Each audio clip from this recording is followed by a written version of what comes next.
2 Samuel 1. After the death of Saul, when David had returned from striking down the Amalekites, David remained 2 days in Ziklag. And on the 3rd day, behold, a man came from Saul's camp, with his clothes torn and dirt on his head. And when he came to David, he fell to the ground and paid homage. David said to him, "Where do you come from?" And he said to him, "I have escaped from the camp of Israel." And David said to him, "How did it go? Tell me." And he answered, "The people fled from the battle, and also many of the people have fallen and are dead. And Saul and his son Jonathan are also dead." Then David said to the young man who told him, "How do you know that Saul and his son Jonathan are dead?" And the young man who told him said, "By chance I happened to be on Mount Gilboa, and there was Saul leaning on his spear. And behold, the chariots and the horsemen were close upon him. And when he looked behind him, he saw me, and called to me. And I answered, 'Here I am.' And he said to me, 'Who are you?' I answered him, 'I am an Amalekite.' And he said to me, 'Stand beside me, and kill me, for anguish has seized me, and yet my life still lingers.'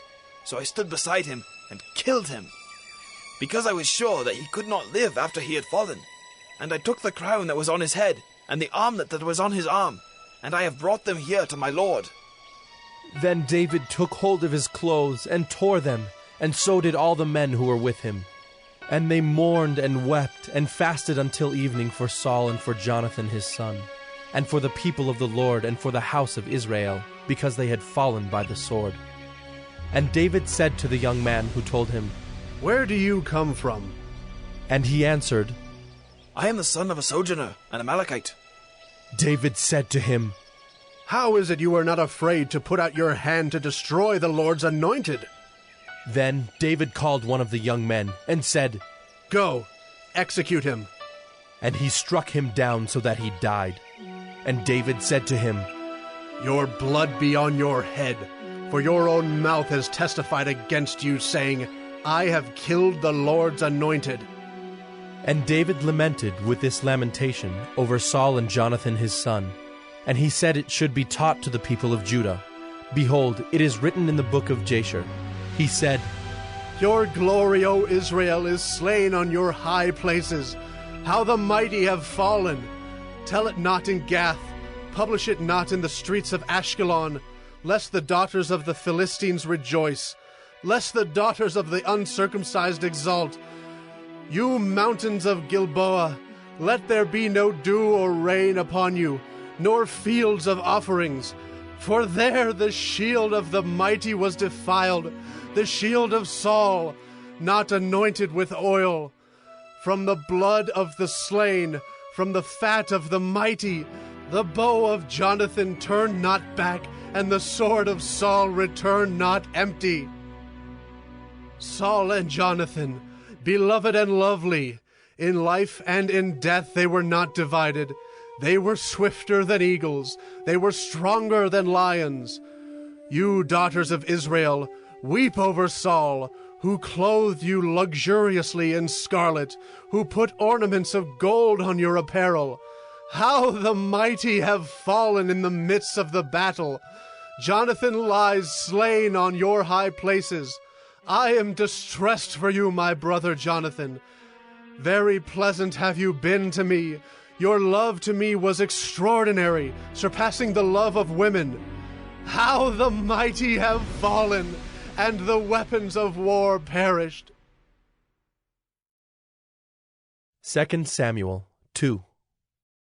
After this, David inquired of the Lord, "Shall I go up into any of the cities of Judah?" And the Lord said to him, "Go up." David said, "To which shall I go up?" And he said, "To Hebron." So David went up there, and his 2 wives also, Ahinoam of Jezreel, and Abigail the widow of Nabal of Carmel. And David brought up his men who were with him, everyone with his household, and they lived in the towns of Hebron. And the men of Judah came, and there they anointed David king over the house of Judah. When they told David, "It was the men of Jabesh Gilead who buried Saul," David sent messengers to the men of Jabesh Gilead, and said to them, May you be blessed by the Lord, because you showed this loyalty to Saul, your Lord, and buried him. Now may the Lord show steadfast love and faithfulness to you, and I will do good to you because you have done this thing.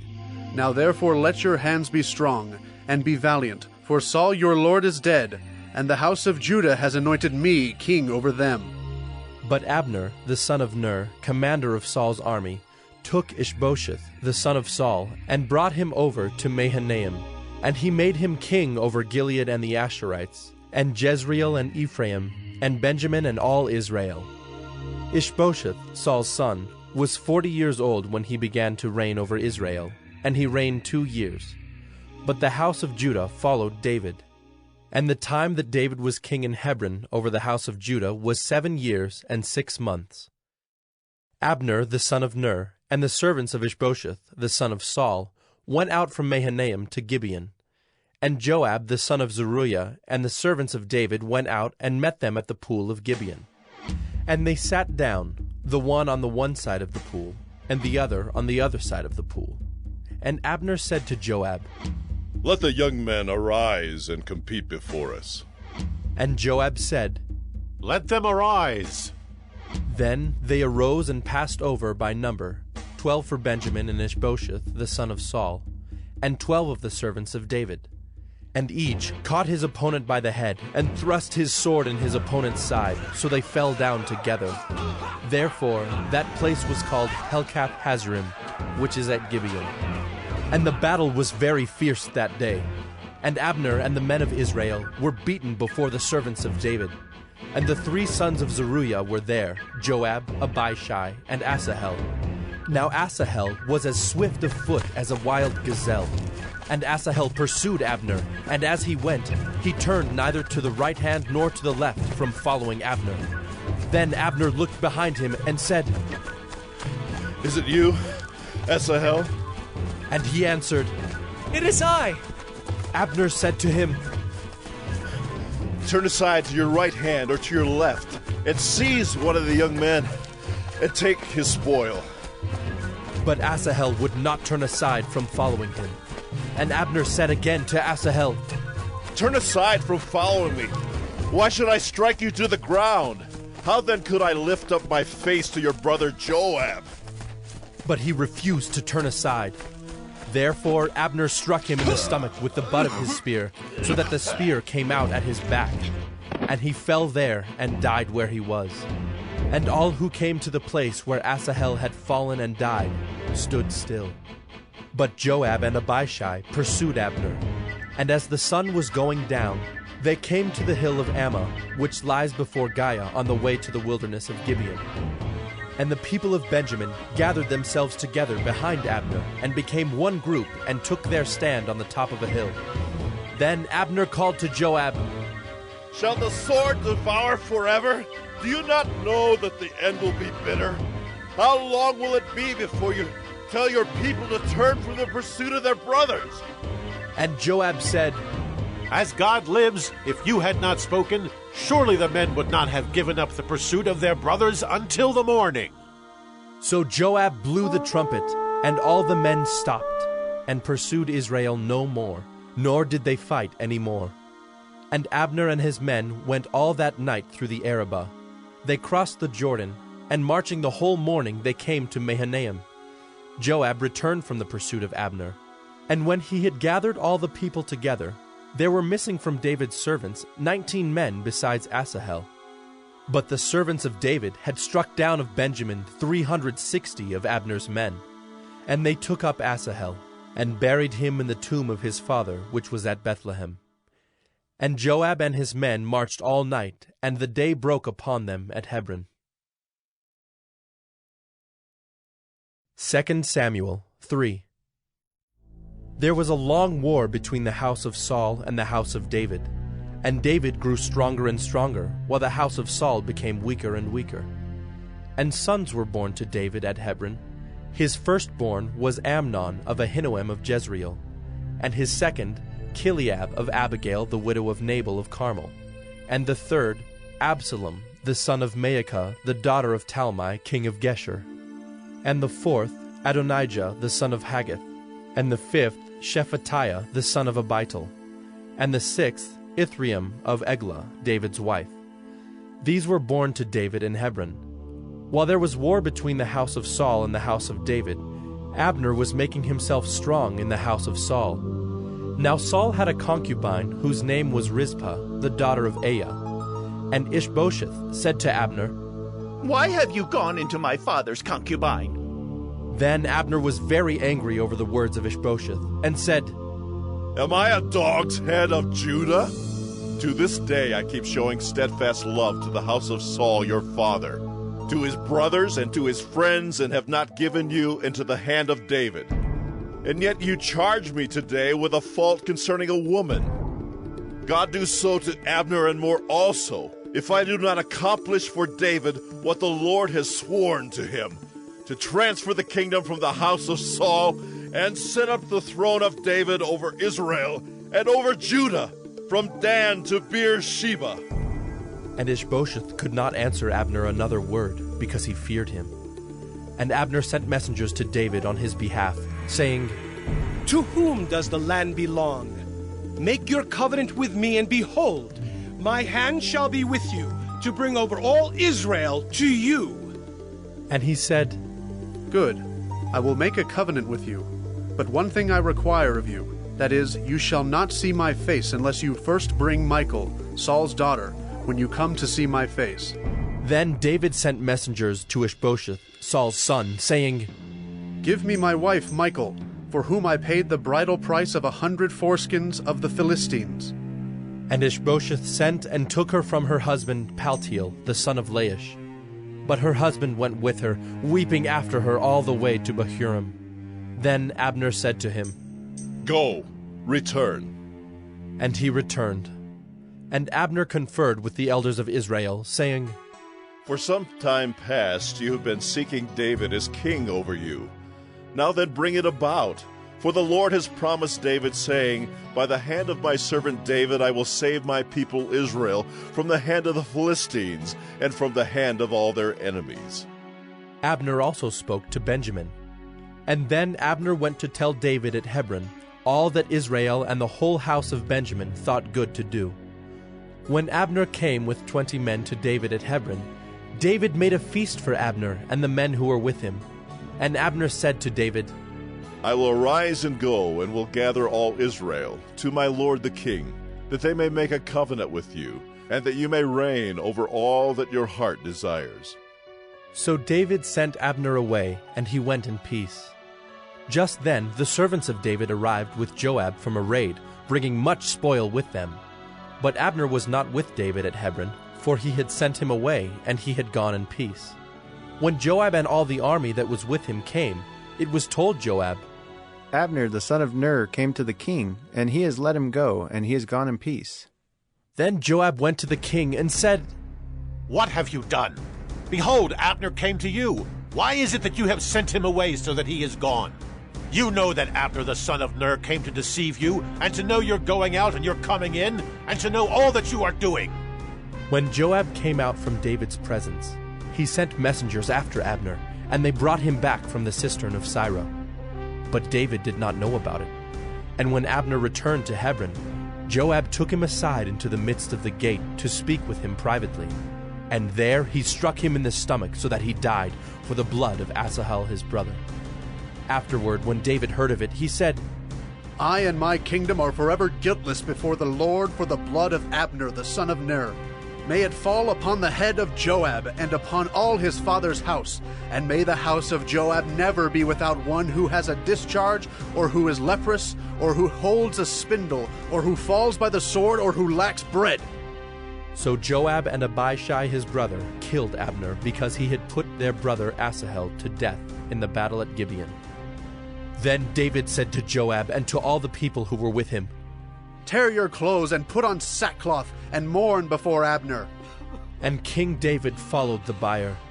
They buried Abner at Hebron, and the king lifted up his voice and wept at the grave of Abner, and all the people wept. And the king lamented for Abner, saying, Should Abner die as a fool dies?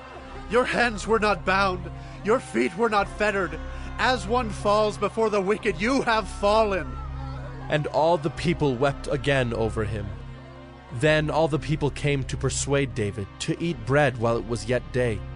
But David swore, saying, God do so to me and more also, if I taste bread or anything else till the sun goes down. And all the people took notice of it, and it pleased them, as everything that the king did pleased all the people. So all the people and all Israel understood that day that it had not been the king's will to put to death Abner the son of Ner. And the king said to his servants, Do you not know that a prince and a great man has fallen this day in Israel? And I was gentle today, though anointed king. These men, the sons of Zeruiah, are more severe than I. The Lord repay the evildoer according to his wickedness. 2 Samuel 4. When Ishbosheth, Saul's son, heard that Abner had died at Hebron, his courage failed, and all Israel was dismayed. Now Saul's son had 2 men who were captains of raiding bands. The name of the one was Baanah, and the name of the other Rechab, sons of Rimmon, a man of Benjamin from Beeroth, for Beeroth also is counted part of Benjamin. The Beerothites fled to Gittaim and have been sojourners there to this day. Jonathan the son of Saul had a son who was crippled in his feet. He was 5 years old when the news about Saul and Jonathan came from Jezreel, and his nurse took him up and fled. And as she fled in her haste, he fell and became lame. And his name was Mephibosheth. Now the sons of Rimmon the Beerothite, Rechab and Baanah, set out, and about the heat of the day they came to the house of Ishbosheth, as he was taking his noonday rest. And they came into the midst of the house as if to get wheat, and they stabbed him in the stomach. Then Rechab and Baanah his brother escaped. When they came into the house, as he lay on his bed in his bedroom, they struck him and put him to death and beheaded him. They took his head and went by the way of the Arabah all night, and brought the head of Ishbosheth to David at Hebron.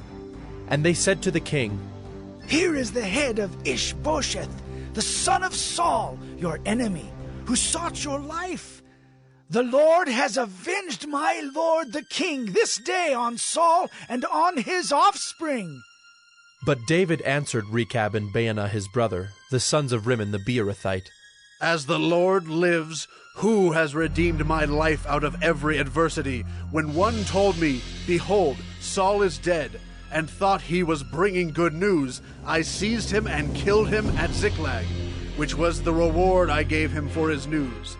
How much more, when wicked men have killed a righteous man in his own house on his bed, shall I not now require his blood at your hand and destroy you from the earth?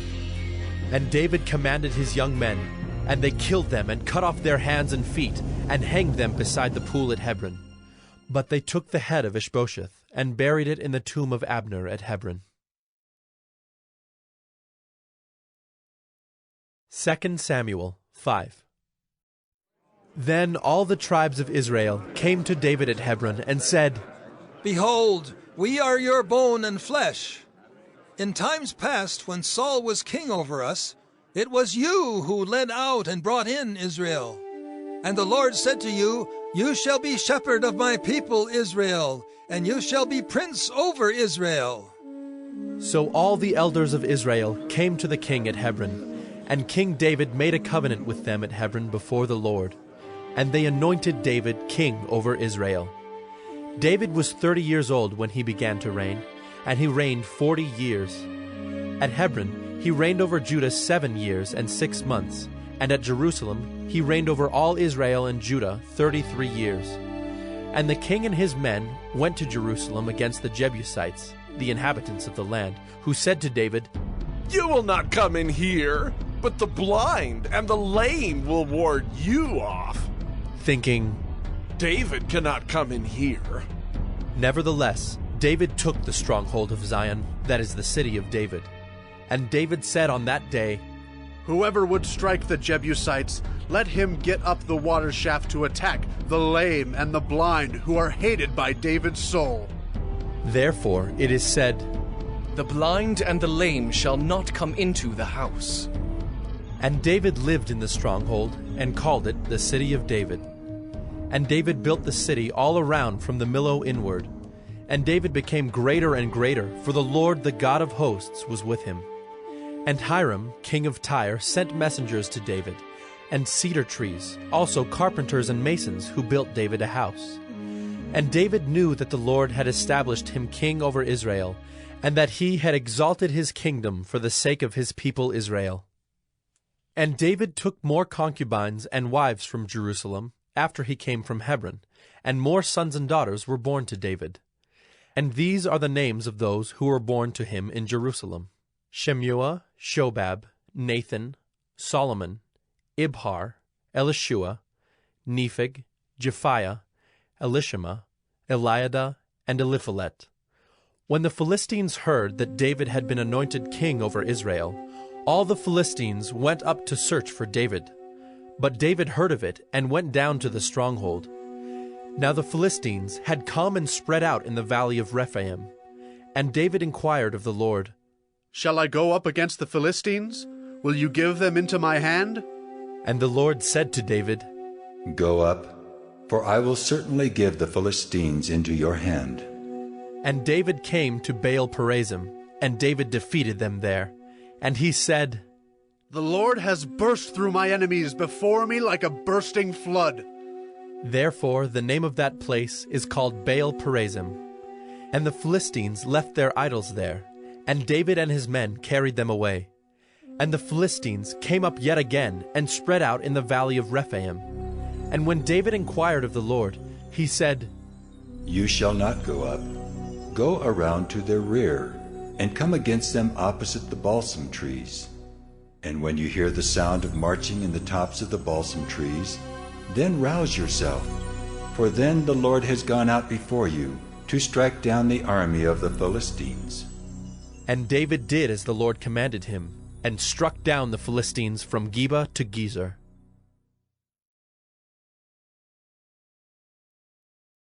2 Samuel 6.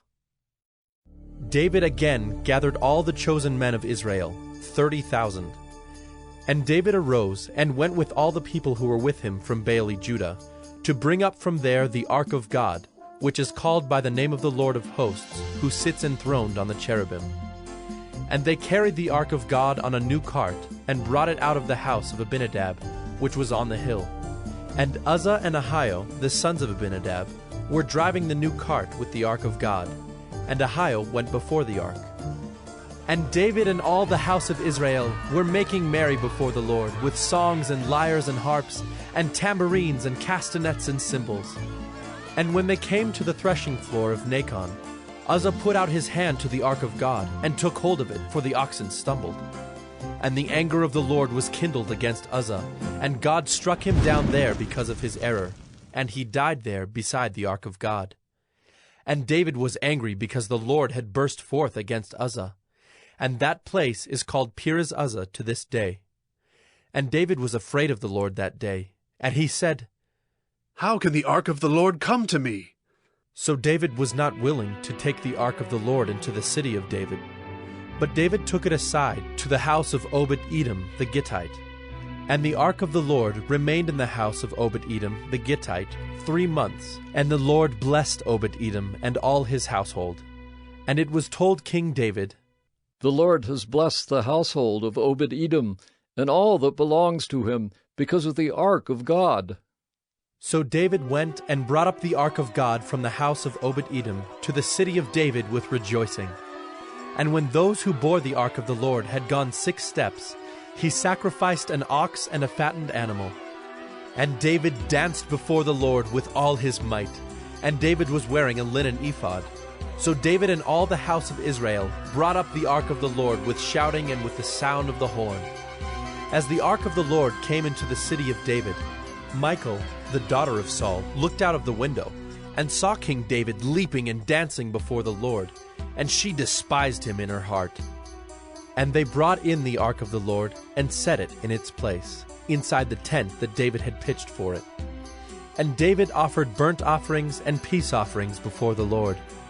And when David had finished offering the burnt offerings and the peace offerings, he blessed the people in the name of the Lord of hosts, and distributed among all the people the whole multitude of Israel, both men and women, a cake of bread, a portion of meat, and a cake of raisins to each one. Then all the people departed, each to his house. And David returned to bless his household. But Michal, the daughter of Saul, came out to meet David, and said, "How the king of Israel honored himself today, uncovering himself today before the eyes of his servants, female servants, as one of the vulgar fellows shamelessly uncovers himself." And David said to Michal, "It was before the Lord who chose me above your father and above all his house, to appoint me as prince over Israel, the people of the Lord, and I will make merry before the Lord. I will make myself yet more contemptible than this, and I will be abased in your eyes. But by the female servants of whom you have spoken, by them I shall be held in honor." And Michal, the daughter of Saul, had no child to the day of her death. 2 Samuel 7. Now when the king lived in his house, and the Lord had given him rest from all his surrounding enemies, the king said to Nathan the prophet, "See now, I dwell in a house of cedar, but the ark of God dwells in a tent." And Nathan said to the king, "Go, do all that is in your heart, for the Lord is with you." But that same night the word of the Lord came to Nathan. "Go and tell my servant David, thus says the Lord, would you build me a house to dwell in? I have not lived in a house since the day I brought up the people of Israel from Egypt to this day, but I have been moving about in a tent for my dwelling. In all places where I have moved with all the people of Israel, did I speak a word with any of the judges of Israel, whom I commanded to shepherd my people Israel, saying, why have you not built me a house of cedar? Now therefore, thus you shall say to my servant David, thus says the Lord of hosts, I took you from the pasture, from following the sheep, that you should be prince over my people Israel. And I have been with you wherever you went, and have cut off all your enemies from before you. And I will make for you a great name, like the name of the great ones of the earth. And I will appoint a place for my people Israel, and will plant them, so that they may dwell in their own place and be disturbed no more. And violent men shall afflict them no more as formerly from the time that I appointed judges over my people Israel. And I will give you rest from all your enemies. Moreover, the Lord declares to you that the Lord will make you a house. When your days are fulfilled, and you lie down with your fathers, I will raise up your offspring after you, who shall come from your body, and I will establish his kingdom. He shall build a house for my name, and I will establish the throne of his kingdom forever. I will be to him a father, and he shall be to me a son. When he commits iniquity, I will discipline him with the rod of men, with the stripes of the sons of men. But my steadfast love will not depart from him, as I took it from Saul, whom I put away from before you. And your house and your kingdom shall be made sure forever before me. Your throne shall be established forever." In accordance with all these words, and in accordance with all this vision, Nathan spoke to David. Then King David went in and sat before the Lord and said, "Who am I, O Lord God, and what is my house that you have brought me thus far? And yet this was a small thing in your eyes, O Lord God. You have spoken also of your servant's house for a great while to come, and this is instruction for mankind, O Lord God. And what more can David say to you? For you know your servant, O Lord God. Because of your promise, and according to your own heart, you have brought about all this greatness, to make your servant know it. Therefore you are great, O Lord God, for there is none like you, and there is no God besides you, according to all that we have heard with our ears. And who is like your people Israel, the one nation on earth whom God went to redeem to be his people, making himself a name, and doing for them great and awesome things, by driving out before your people whom you redeemed for yourself from Egypt, a nation and its gods. And you established for yourself your people Israel, to be your people forever. And you, O Lord, became their God. And now, O Lord God, confirm forever the word that you have spoken concerning your servant and concerning his house, and do as you have spoken. And your name will be magnified forever, saying, The Lord of hosts is God over Israel, and the house of your servant David will be established before you. For you, O Lord of hosts, the God of Israel, have made this revelation to your servant, saying, I will build you a house. Therefore your servant has found courage to pray this prayer to you. And now, O Lord God, you are God, and your words are true, and you have promised this good thing to your servant. Now therefore may it please you to bless the house of your servant, so that it may continue forever before you. For you, O Lord God, have spoken, and with your blessing shall the house of your servant be blessed forever. 2 Samuel 8. After this, David defeated the Philistines and subdued them. And David took Metheg-Ammah out of the hand of the Philistines. And he defeated Moab, and he measured them with a line, making them lie down on the ground. 2 lines he measured to be put to death, and 1 full line to be spared. And the Moabites became servants to David and brought tribute. David also defeated Hadad-ezer, the son of Rehob, king of Zobah, as he went to restore his power at the river Euphrates. And David took from him 1,700 horsemen and 20,000 foot soldiers. And David hamstrung all the chariot horses, but left enough for 100 chariots. And when the Syrians of Damascus came to help Hadad-ezer, king of Zobah, David struck down 22,000 men of the Syrians. Then David put garrisons in Aram of Damascus, and the Syrians became servants to David and brought tribute. And the Lord gave victory to David wherever he went. And David took the shields of gold that were carried by the servants of Hadad-ezer, and brought them to Jerusalem. And from Betah and from Berothai, cities of Hadad-ezer, King David took very much bronze. When Toi, king of Hamath, heard that David had defeated the whole army of Hadad-ezer, Toi sent his son Joram to King David to ask about his health and to bless him, because he had fought against Hadad-ezer and defeated him. For Hadad-ezer had often been at war with Toi. And Joram brought with him articles of silver, of gold, and of bronze. These also King David dedicated to the Lord, together with the silver and gold that he dedicated from all the nations he subdued, from Edom, Moab, the Ammonites, the Philistines, Amalek, and from the spoil of Hadad-ezer, the son of Rehob, king of Zobah. And David made a name for himself when he returned from striking down 18,000 Edomites in the valley of Salt. Then he put garrisons in Edom. Throughout all Edom he put garrisons, and all the Edomites became David's servants. And the Lord gave victory to David wherever he went. So David reigned over all Israel, and David administered justice and equity to all his people. Joab, the son of Zeruiah, was over the army, and Jehoshaphat, the son of Ahilud, was recorder. And Zadok, the son of Ahitub, and Ahimelech, the son of Abiathar, were priests. And Seraiah was secretary. And Benaiah, the son of Jehoiada, was over the Kerethites and the Pelethites. And David's sons were priests. 2 Samuel 9. And David said, Is there still anyone left of the house of Saul, that I may show him kindness for Jonathan's sake? Now there was a servant of the house of Saul, whose name was Ziba, and they called him to David. And the king said to him, Are you Ziba?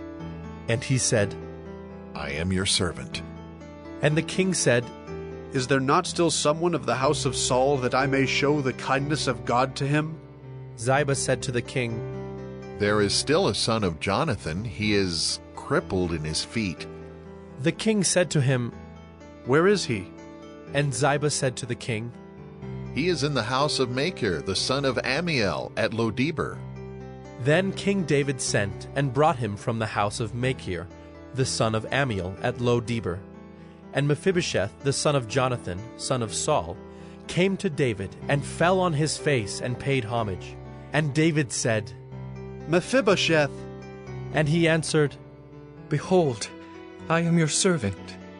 And David said to him, Do not fear, for I will show you kindness for the sake of your father Jonathan, and I will restore to you all the land of Saul your father, and you shall eat at my table always.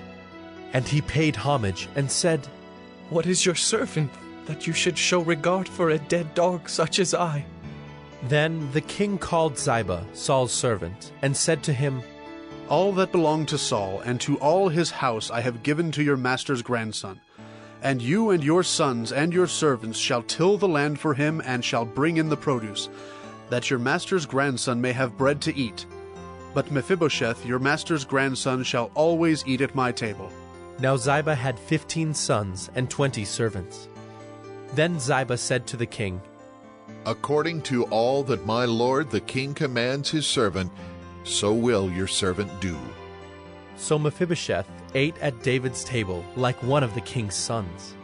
And Mephibosheth had a young son whose name was Micah. And all who lived in Ziba's house became Mephibosheth's servants. So Mephibosheth lived in Jerusalem, for he ate always at the king's table. Now he was lame in both his feet.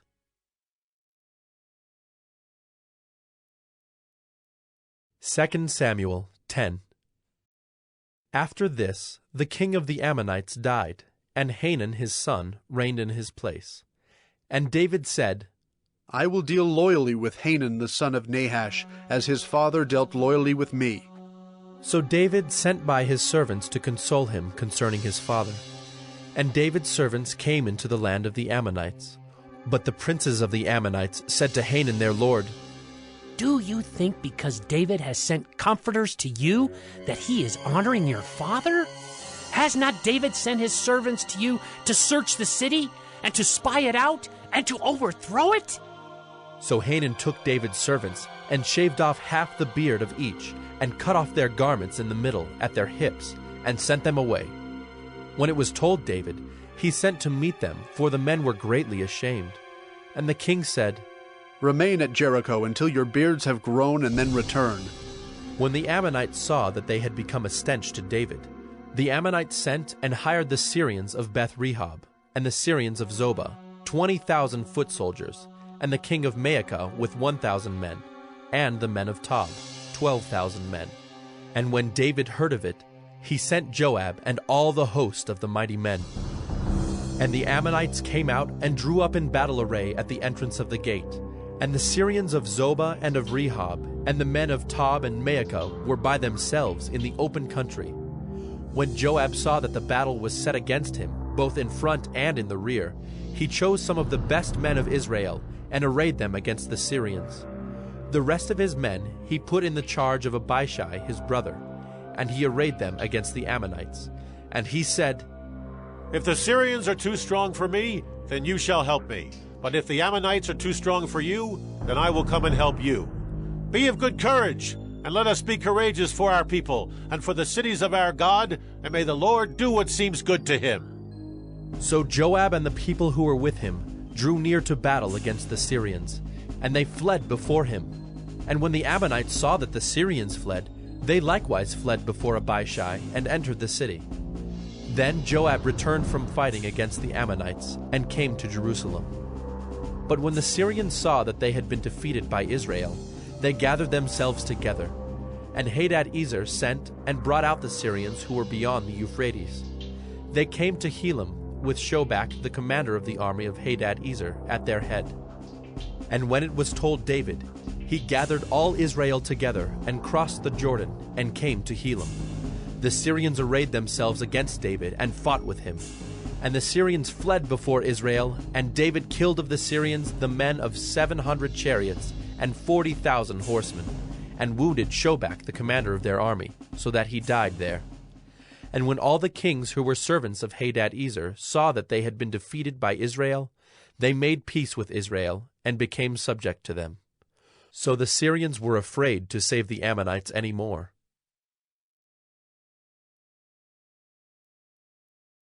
2 Samuel 11.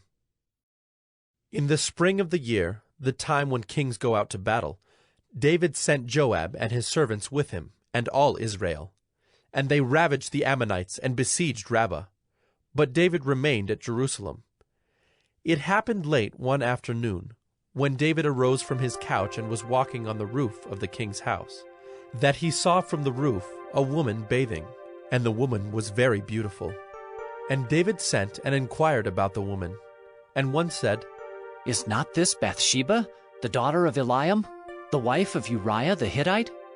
So David sent messengers and took her, and she came to him, and he lay with her. Now she had been purifying herself from her uncleanness. Then she returned to her house. And the woman conceived, and she sent and told David, I am pregnant. So David sent word to Joab, Send me Uriah the Hittite. And Joab sent Uriah to David. When Uriah came to him, David asked how Joab was doing, and how the people were doing, and how the war was going. Then David said to Uriah, Go down to your house and wash your feet. And Uriah went out of the king's house, and there followed him a present from the king. But Uriah slept at the door of the king's house with all the servants of his lord, and did not go down to his house.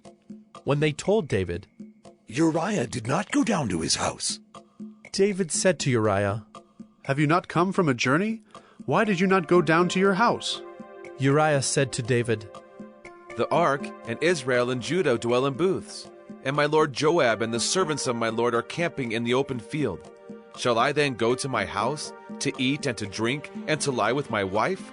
As you live, and as your soul lives, I will not do this thing. Then David said to Uriah, Remain here today also, and tomorrow I will send you back. So Uriah remained in Jerusalem that day and the next. And David invited him, and he ate in his presence and drank, so that he made him drunk. And in the evening he went out to lie on his couch with the servants of his lord, but he did not go down to his house.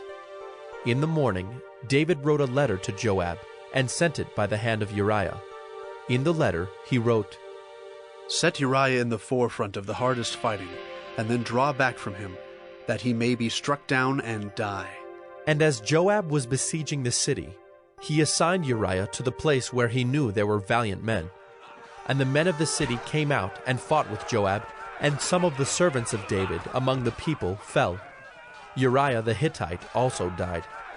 Then Joab sent and told David all the news about the fighting.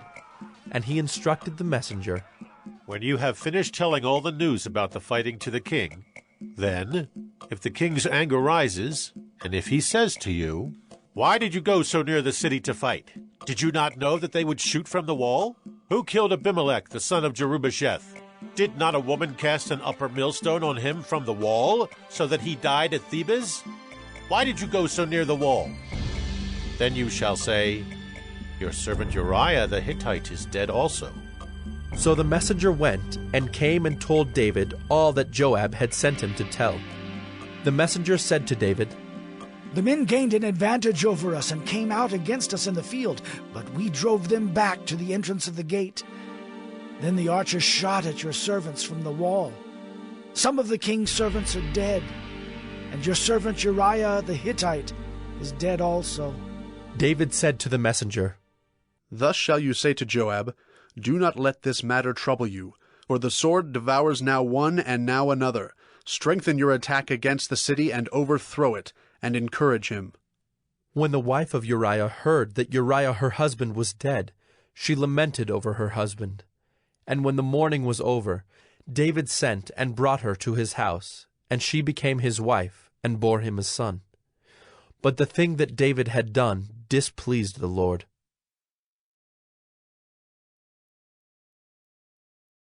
2 Samuel 12. And the Lord sent Nathan to David. He came to him and said to him, There were 2 men in a certain city, the one rich and the other poor. The rich man had very many flocks and herds, but the poor man had nothing but one little ewe lamb, which he had bought. And he brought it up, and it grew up with him and with his children. It used to eat of his morsel and drink from his cup and lie in his arms, and it was like a daughter to him. Now there came a traveler to the rich man, And he was unwilling to take one of his own flock or herd to prepare for the guest who had come to him. But he took the poor man's lamb and prepared it for the man who had come to him. Then David's anger was greatly kindled against the man, and he said to Nathan, "As the Lord lives, the man who has done this deserves to die, and he shall restore the lamb fourfold because he did this thing, and because he had no pity." Nathan said to David, "You are the man. Thus says the Lord, the God of Israel. I anointed you king over Israel, and I delivered you out of the hand of Saul. And I gave you your master's house and your master's wives into your arms, and gave you the house of Israel and of Judah. And if this were too little, I would add to you as much more. Why have you despised the word of the Lord, to do what is evil in his sight? You have struck down Uriah the Hittite with the sword, and have taken his wife to be your wife, and have killed him with the sword of the Ammonites. Now, therefore, the sword shall never depart from your house, because you have despised me, and have taken the wife of Uriah the Hittite to be your wife. Thus says the Lord, Behold, I will raise up evil against you out of your own house, and I will take your wives before your eyes, and give them to your neighbor, and he shall lie with your wives in the sight of this sun, for you did it secretly. But I will do this thing before all Israel and before the sun." David said to Nathan, "I have sinned against the Lord." And Nathan said to David, "The Lord also has put away your sin. You shall not die. Nevertheless, because by this deed you have utterly scorned the Lord, the child who is born to you shall die." Then Nathan went to his house. And the Lord afflicted the child that Uriah's wife bore to David, and he became sick. David therefore sought God on behalf of the child. And David fasted and went in and lay all night on the ground. And the elders of his house stood beside him to raise him from the ground, but he would not, nor did he eat food with them. On the 7th day the child died. And the servants of David were afraid to tell him that the child was dead, for they said, "Behold, while the child was yet alive, we spoke to him, and he did not listen to us. How then can we say to him, 'The child is dead'? He may do himself some harm." But when David saw that his servants were whispering together, David understood that the child was dead. And David said to his servants, "Is the child dead?" They said, "He is dead." Then David arose from the earth, and washed and anointed himself, and changed his clothes. And he went into the house of the Lord, and worshipped. He then went to his own house, and when he asked, they set food before him, and he ate. Then his servant said to him, "What is this thing that you have done? You fasted and wept for the child while he was alive, but when the child died, you arose and ate food." He said, "While the child was still alive, I fasted and wept, for I said, 'Who knows whether the Lord will be gracious to me, that the child may live?' But now he is dead. Why should I fast? Can I bring him back again? I shall go to him, but he will not return to me." Then David comforted his wife Bathsheba, and went in to her, and lay with her. And she bore a son, and he called his name Solomon. And the Lord loved him, and sent a message by Nathan the prophet. So he called his name Jedidiah, because of the Lord. Now Joab fought against Rabbah of the Ammonites, and took the royal city. And Joab sent messengers to David, and said, "I have fought against Rabbah. Moreover, I have taken the city of waters.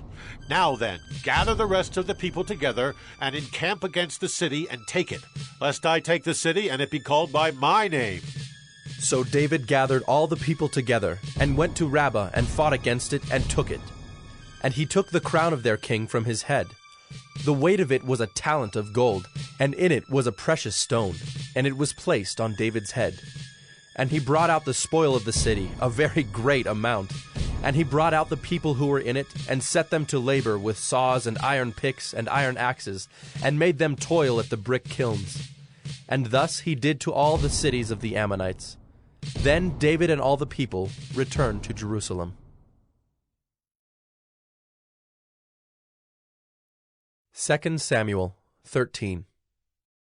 Now Absalom, David's son, had a beautiful sister, whose name was Tamar. And after a time, Amnon, David's son, loved her.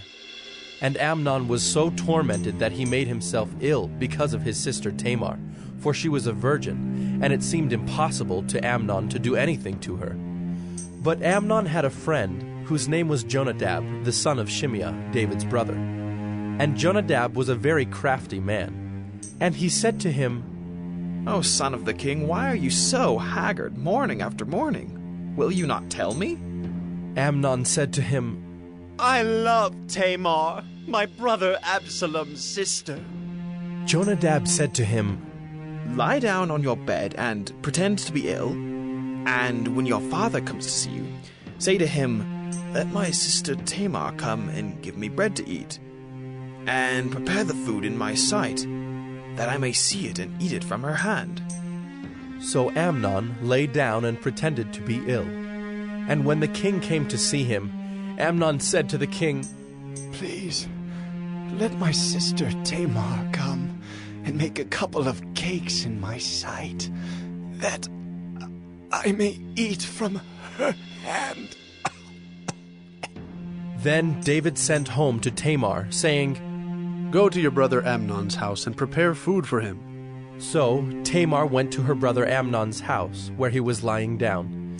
And she took dough and kneaded it, and made cakes in his sight, and baked the cakes. And she took the pan and emptied it out before him, but he refused to eat. And Amnon said, "Send out everyone from me." So everyone went out from him. Then Amnon said to Tamar, "Bring the food into the chamber, that I may eat from your hand."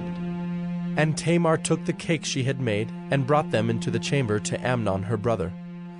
But when she brought them near him to eat, he took hold of her and said to her, "Come, lie with me, my sister." She answered him, "No, my brother, do not violate me, for such a thing is not done in Israel. Do not do this outrageous thing. As for me, where could I carry my shame? And as for you, you would be as one of the outrageous fools in Israel.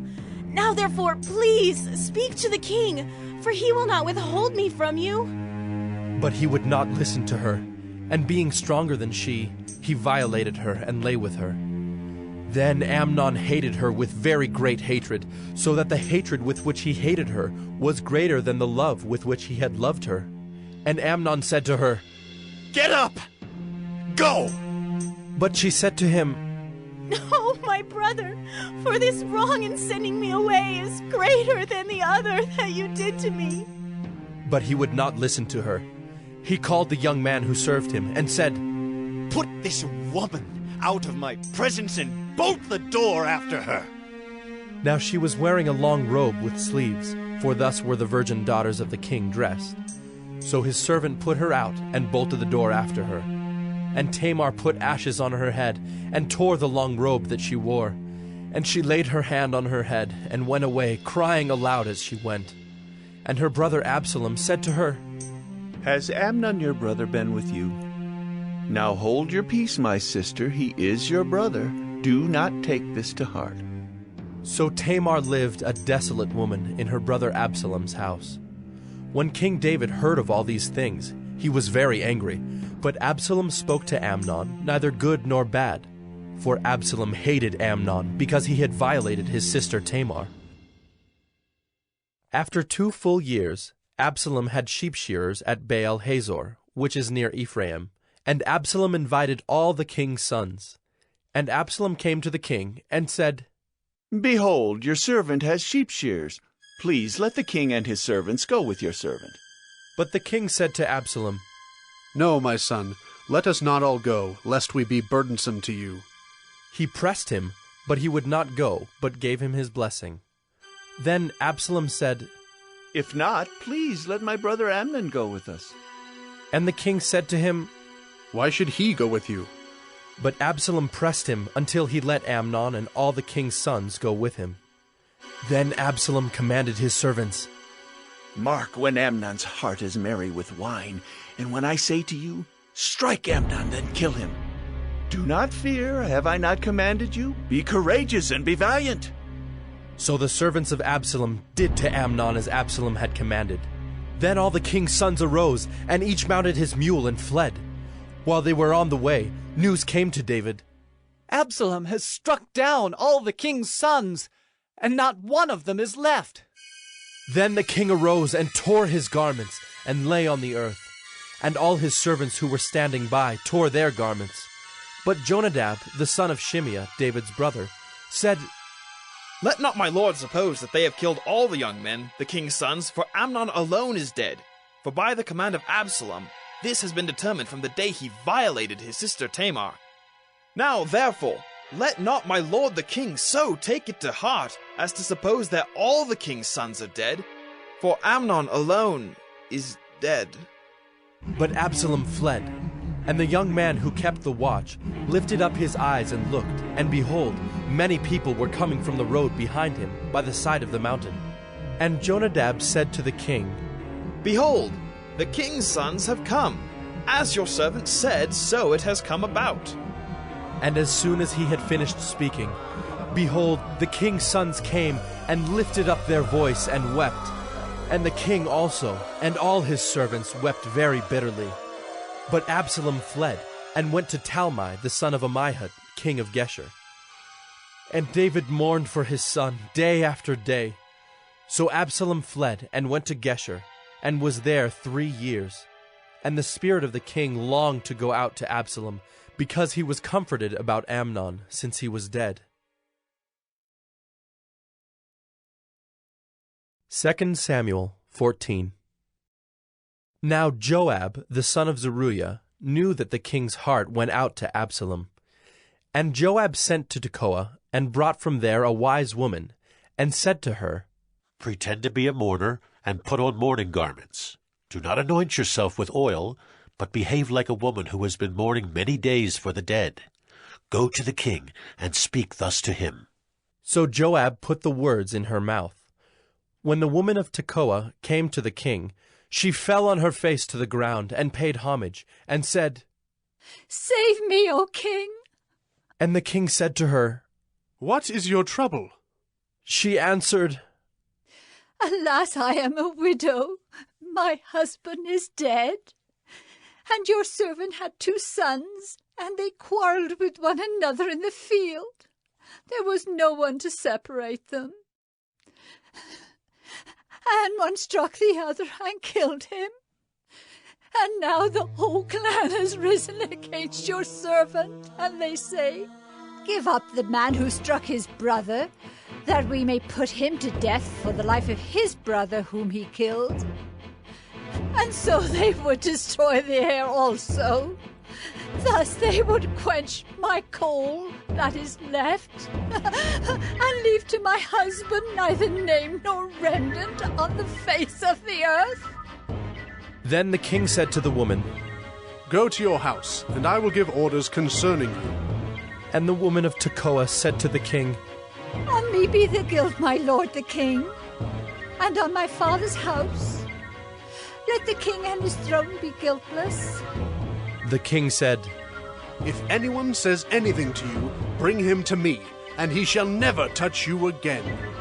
Then she said, "Please let the king invoke the Lord your God, that the avenger of blood kill no more, and my son be not destroyed." He said, "As the Lord lives, not one hair of your son shall fall to the ground." Then the woman said, "Please let your servant speak a word to my lord the king." He said, "Speak." And the woman said, "Why then have you planned such a thing against the people of God? For in giving this decision the king convicts himself, inasmuch as the king does not bring his banished one home again? We must all die. We are like water spilled on the ground, which cannot be gathered up again. But God will not take away life, and he devises means so that the banished one will not remain an outcast. Now I have come to say this to my lord the king, because the people have made me afraid. And your servant thought, I will speak to the king. It may be that the king will perform the request of his servant. For the king will hear and deliver his servant from the hand of the man who would destroy me, and my son together from the heritage of God. And your servant thought, the word of my lord the king will set me at rest. For my lord the king is like the angel of God to discern good and evil. The Lord your God be with you. Then the king answered the woman, Do not hide from me anything I ask you. And the woman said, Let my lord the king speak. The king said, Is the hand of Joab with you in all this? The woman answered and said, As surely as you live, my lord the king, one cannot turn to the right hand or to the left from anything that my lord the king has said. It was your servant Joab who commanded me. It was he who put all these words in the mouth of your servant. In order to change the course of things, your servant Joab did this. But my lord has wisdom like the wisdom of the angel of God, to know all things that are on the earth. Then the king said to Joab, Behold now, I grant this. Go, bring back the young man Absalom. And Joab fell on his face to the ground, and paid homage, and blessed the king. And Joab said, Today your servant knows that I have found favor in your sight, my lord the king, in that the king has granted the request of his servant. So Joab arose and went to Geshur and brought Absalom to Jerusalem. And the king said, Let him dwell apart in his own house. He is not to come into my presence. So Absalom lived apart in his own house, and did not come into the king's presence. Now in all Israel there was no one so much to be praised for his handsome appearance as Absalom. From the sole of his foot to the crown of his head there was no blemish in him. And when he cut the hair of his head, for at the end of every year he used to cut it, when it was heavy on him he cut it, he weighed the hair of his head, 200 shekels by the king's weight. There were born to Absalom 3 sons, and 1 daughter, whose name was Tamar. She was a beautiful woman. So Absalom lived 2 full years in Jerusalem without coming into the king's presence. Then Absalom sent for Joab to send him to the king, but Joab would not come to him. And he sent a second time, but Joab would not come.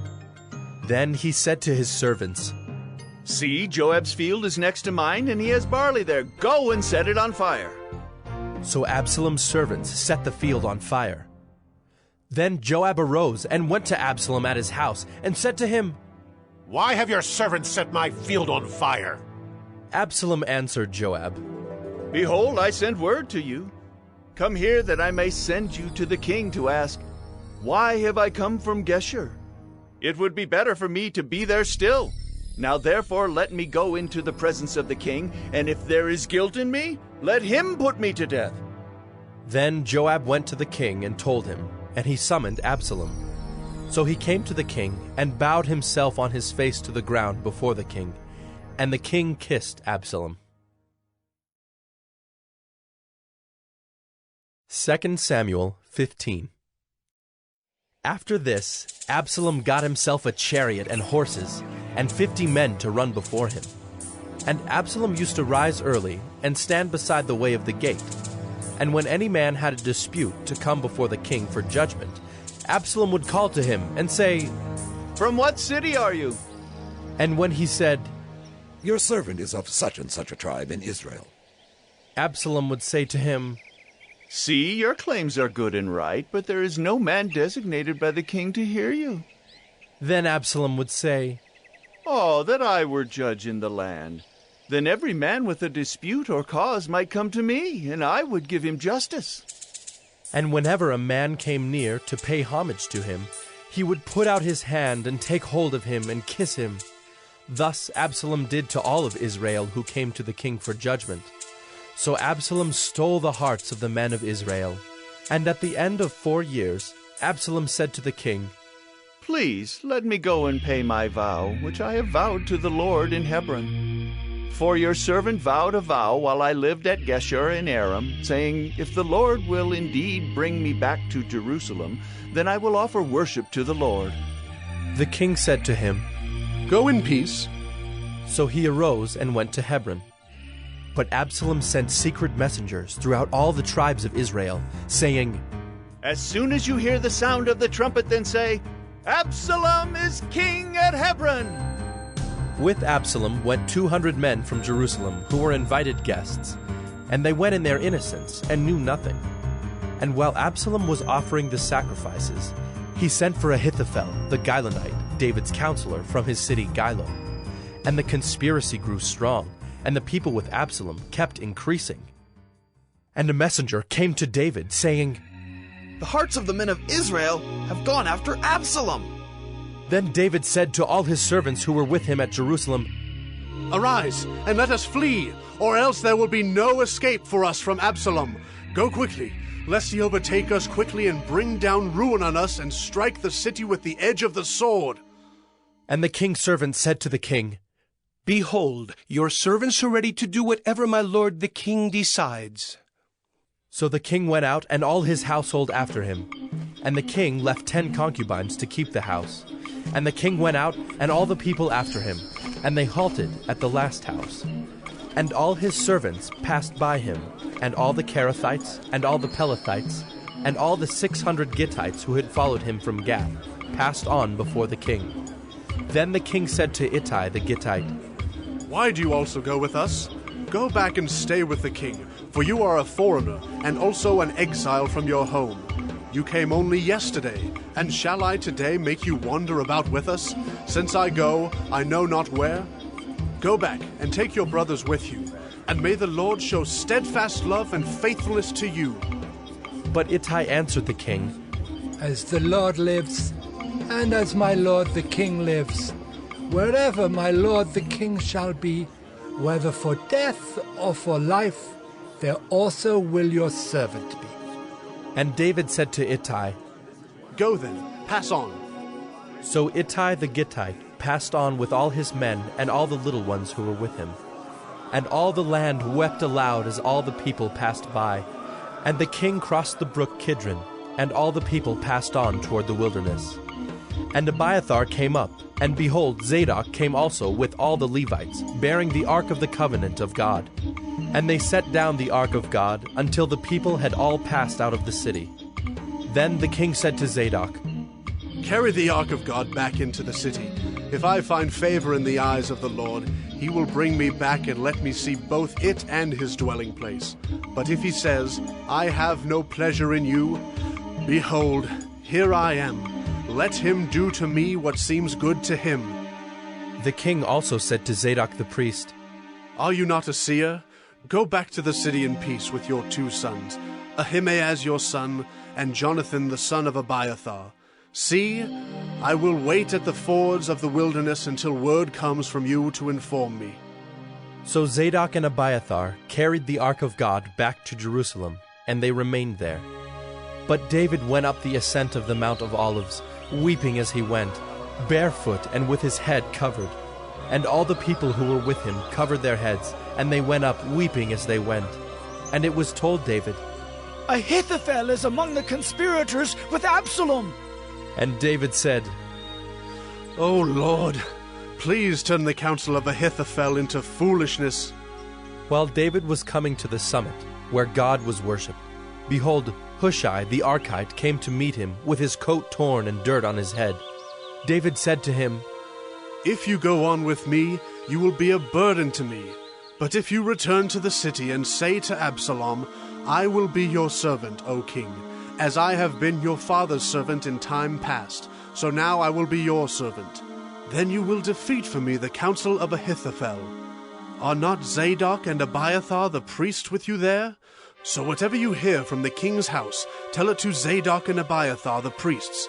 Behold, their 2 sons are with them there, Ahimaaz, Zadok's son, and Jonathan, Abiathar's son, and by them you shall send to me everything you hear. So Hushai, David's friend, came into the city, just as Absalom was entering Jerusalem.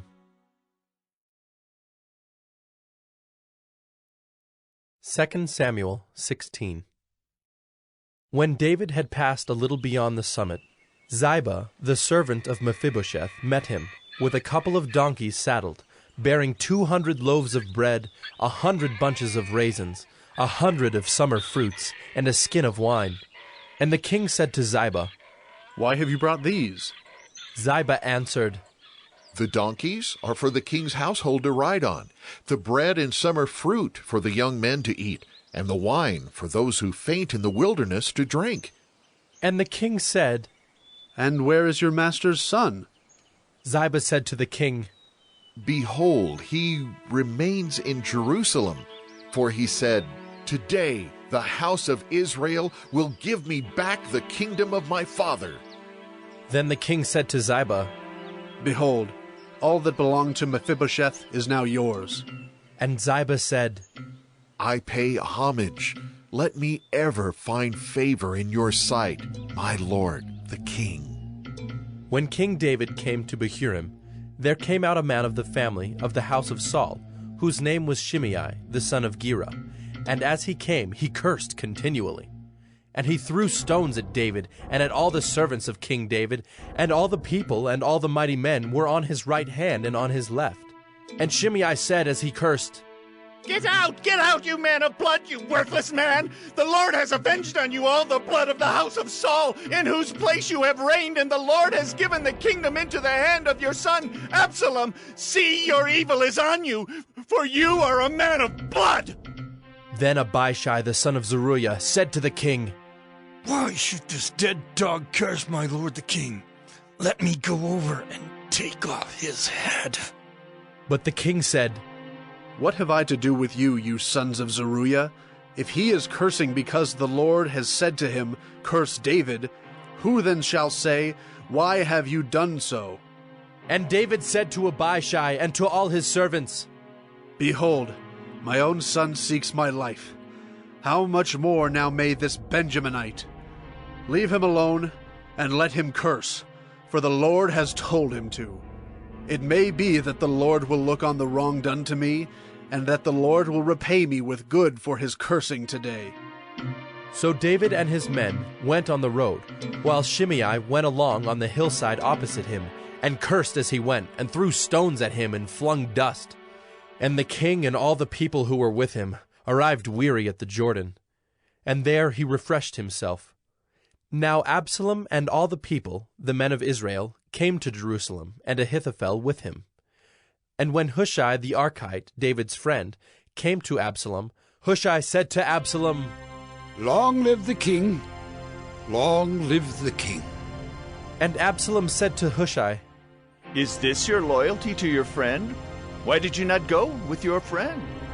And Hushai said to Absalom, No, for whom the Lord and this people and all the men of Israel have chosen, his I will be, and with him I will remain. And again, whom should I serve? Should it not be his son? As I have served your father, so I will serve you. Then Absalom said to Ahithophel, Give your counsel, what shall we do? Ahithophel said to Absalom, Go into your father's concubines, whom he has left to keep the house, and all Israel will hear that you have made yourself a stench to your father, and the hands of all who are with you will be strengthened. So they pitched a tent for Absalom on the roof, and Absalom went into his father's concubines in the sight of all Israel. Now in those days the counsel that Ahithophel gave was as if one consulted the word of God. So was all the counsel of Ahithophel esteemed, both by David and by Absalom. 2 Samuel 17. Moreover, Ahithophel said to Absalom, Let me choose 12,000 men, and I will arise and pursue David tonight. I will come upon him while he is weary and discouraged and throw him into a panic. And all the people who are with him will flee. I will strike down only the king, and I will bring all the people back to you as a bride comes home to her husband. You seek the life of only one man, and all the people will be at peace." And the advice seemed right in the eyes of Absalom and all the elders of Israel. Then Absalom said, "Call Hushai the Archite also, and let us hear what he has to say." And when Hushai came to Absalom, Absalom said to him, "Thus has Ahithophel spoken. Shall we do as he says? If not, you speak." Then Hushai said to Absalom, "This time the counsel that Ahithophel has given is not good." Hushai said, "You know that your father and his men are mighty men, and that they are enraged like a bear robbed of her cubs in the field. Besides, your father is expert in war. He will not spend the night with the people. Behold, even now he has hidden himself in one of the pits or in some other place. And as soon as some of the people fall at the first attack, whoever hears it will say, 'There has been a slaughter among the people who follow Absalom.' Then even the valiant man whose heart is like the heart of a lion will utterly melt with fear, for all Israel knows that your father is a mighty man, and that those who are with him are valiant men. But my counsel is that all Israel be gathered to you, from Dan to Beersheba, as the sand by the sea for multitude, and that you go to battle in person. So we shall come upon him in some place where he is to be found, and we shall light upon him as the dew falls on the ground, and of him and all the men with him not one will be left. If he withdraws into a city, then all Israel will bring ropes to that city, and we shall drag it into the valley until not even a pebble is to be found there." And Absalom and all the men of Israel said, "The counsel of Hushai the Archite is better than the counsel of Ahithophel." For the Lord had ordained to defeat the good counsel of Ahithophel, so that the Lord might bring harm upon Absalom. Then Hushai said to Zadok and Abiathar the priests, "Thus and so did Ahithophel counsel Absalom and the elders of Israel, and thus and so have I counseled. Now, therefore, send quickly and tell David, 'Do not stay tonight at the fords of the wilderness, but by all means pass over, lest the king and all the people who are with him be swallowed up.'" Now Jonathan and Ahimaaz were waiting at Enrogel. A female servant was to go and tell them, and they were to go and tell King David, for they were not to be seen entering the city. But a young man saw them and told Absalom. So both of them went away quickly and came to the house of a man at Bahurim, who had a well in his courtyard, and they went down into it.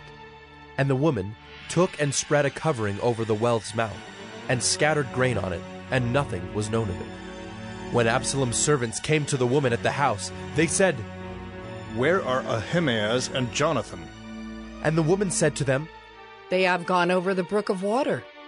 And when they had sought and could not find them, they returned to Jerusalem.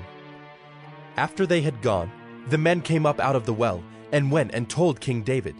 They said to David, "Arise, and go quickly over the water, for thus and so has Ahithophel counseled against you." Then David arose, and all the people who were with him, and they crossed the Jordan. By daybreak not one was left who had not crossed the Jordan. When Ahithophel saw that his counsel was not followed, he saddled his donkey and went off home to his own city. He set his house in order and hanged himself, and he died and was buried in the tomb of his father. Then David came to Mahanaim, and Absalom crossed the Jordan with all the men of Israel. Now Absalom had set Amasa over the army instead of Joab. Amasa was the son of a man named Ithra the Ishmaelite, who had married Abigail, the daughter of Nahash, sister of Zeruiah, Joab's mother. And Israel and Absalom encamped in the land of Gilead. When David came to Mahanaim, Shobai, the son of Nahash, from Rabbah of the Ammonites, and Machir, the son of Ammiel, from Lo-debar, and Barzillai, the Gileadite, from Rogelim, brought beds, basins, and earthen vessels, wheat, barley, flour, parched grain, beans, and lentils, honey and curds and sheep and cheese from the herd, for David and the people with him to eat. For they said, "The people are hungry and weary and thirsty in the wilderness." 2 Samuel 18. Then David mustered the men who were with him, and set over them commanders of thousands and commanders of hundreds. And David sent out the army, 1/3 under the command of Joab, 1/3 under the command of Abishai the son of Zeruiah, Joab's brother, and 1/3 under the command of Ittai the Gittite. And the king said to the men, "I myself will also go out with you." But the men said, "You shall not go out, for if we flee, they will not care about us. If half of us die, they will not care about us. But you are worth 10,000 of us. Therefore it is better that you send us help from the city." The king said to them, "Whatever seems best to you, I will do." So the king stood at the side of the gate, while all the army marched out by hundreds and by thousands. And the king ordered Joab and Abishai and Ittai, "Deal gently, for my sake, with the young man Absalom." And all the people heard when the king gave orders to all the commanders about Absalom. So the army went out into the field against Israel, and the battle was fought in the forest of Ephraim.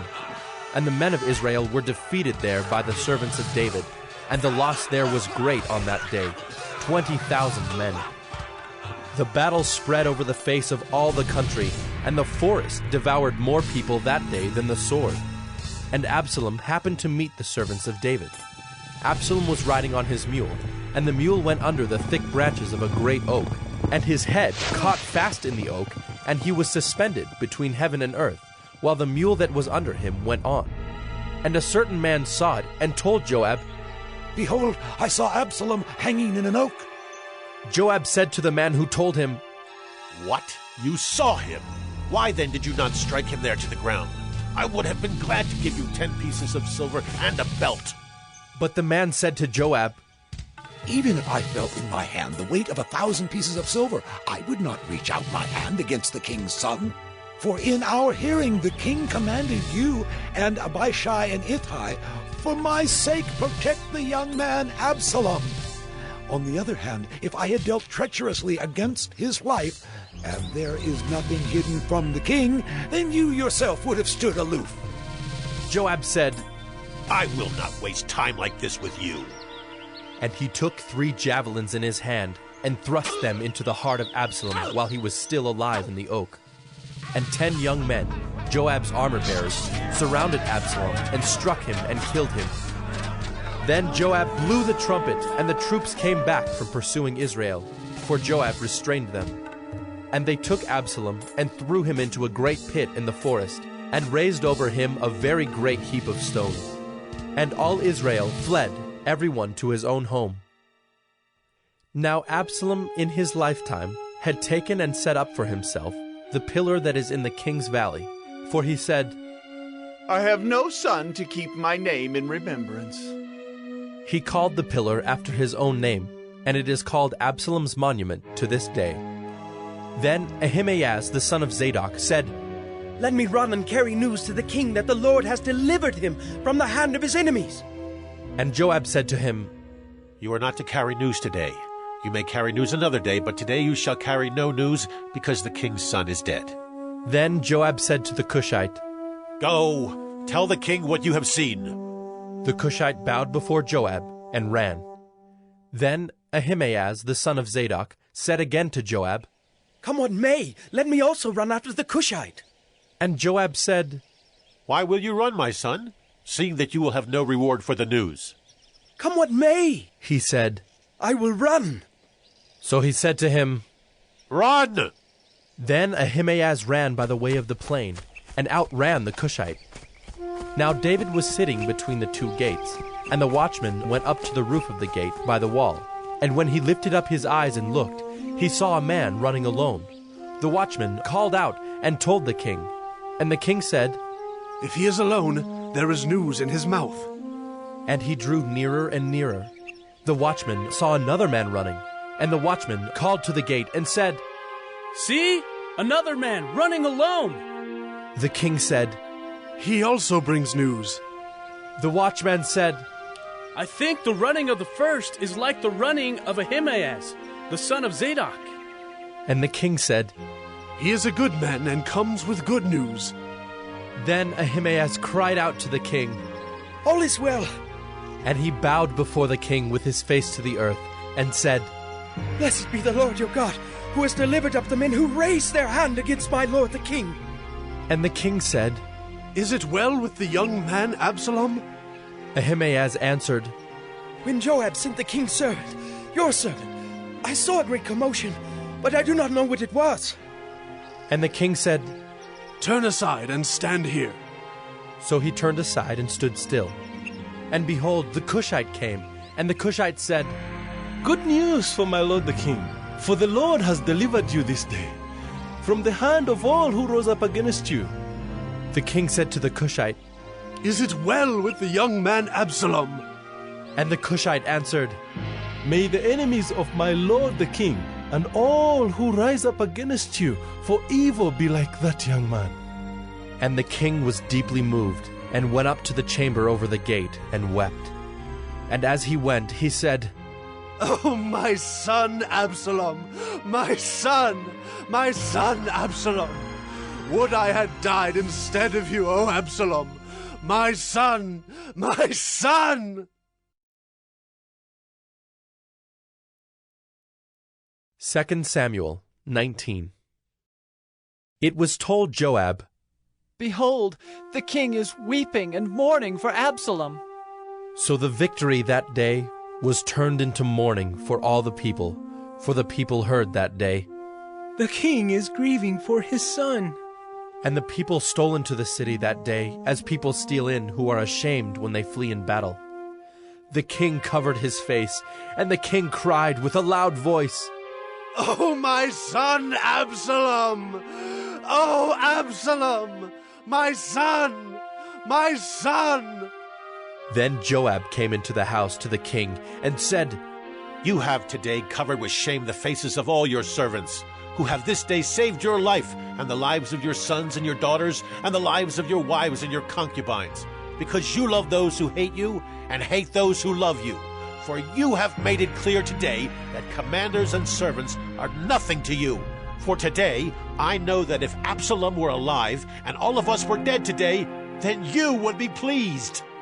Now therefore arise, go out and speak kindly to your servants, for I swear by the Lord, if you do not go, not a man will stay with you this night, and this will be worse for you than all the evil that has come upon you from your youth until now."